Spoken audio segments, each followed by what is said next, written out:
quand sa mission l'amène de sa base de Colmar vers la Méditerranée, elle s'arrange pour pouvoir passer pas loin de la maison, pour ne pas dire au-dessus. Et bien voilà, je monte sur cette chaise parce que comme je ne suis pas très grande, je veux quand même avoir une vue d'ensemble assez rapidement.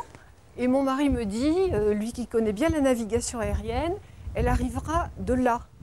Alors à ce moment-là, je scrute l'horizon et effectivement, à l'heure pile, elle arrive, ça va très très vite, ma tête se tourne comme ça, elle est déjà passée dans un bruit assourdissant aux commandes d'une machine énorme et elle disparaît à l'horizon aussi vite qu'elle est arrivée. Et c'est épouvantable pour moi en fait, parce que je me dis c'est pas possible que ce soit mon enfant qui soit aux commandes d'un avion qui va si vite et qui fait tant de bruit. Si Anne-Laure a toujours été fascinée par les avions à réaction, ce n'est pas par hasard. Son père, un général de l'armée de l'air en retraite, était pilote de Mirage F1 dans les années 80.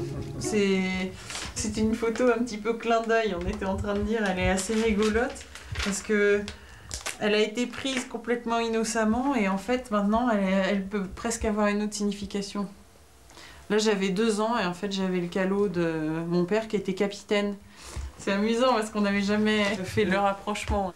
J'ai ma sœur cadette qui est pilote de ligne chez Air France, tout comme mon frère qui a 5 ans de moins que moi, et le petit dernier qui est lui pilote de planeur.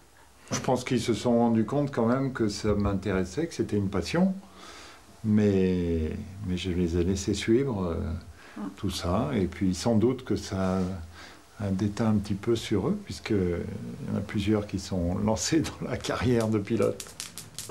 Anne-Laure fait la fierté de sa famille, mais la vie mouvementée qu'elle mène est aussi une source d'inquiétude, particulièrement pour sa mère. Si je pouvais la garder sous cloche comme ça, tout le temps, ça serait formidable.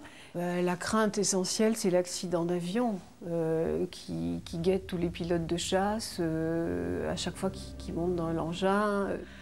Mais il y a une sorte de silence convenu sur l'accident, et sur les opérations. Et on est tous dans l'acceptation de ce qui peut arriver. Bien sûr qu'on y pense fort en disant on espère que ça n'arrivera pas, mais on est tous dans cette... on sait que c'est un risque.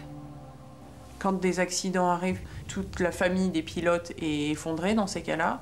Et on pense aux familles et on se dit, en particulier pour la nôtre, qu'il faut faire d'autant plus attention.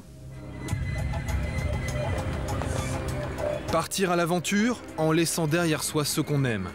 Pour la mère d'Anne-Laure, les dernières secondes sont les plus difficiles. Attends, laisse les gens monter. Les adieux toujours trop courts. Laisse tout le monde monter. Il n'y a pas grand monde en plus à monter. C'est bien dommage. Mais non, oui. Maman, non, tu pleures pas.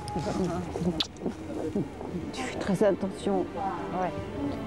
Je promets, hein? Oui, oui. T'es très prudent. Oui, oui, oui. Oui, oui. Je vous rappellerai ce soir. Allez, maman, t'inquiète pas. Difficile de ne pas s'inquiéter. Il y a plusieurs années, le meilleur ami du père d'Anne-Laure s'est écrasé en Afrique aux commandes de son avion de chasse. Lorsque leur fille part en mission, ses parents ne peuvent s'empêcher d'y penser.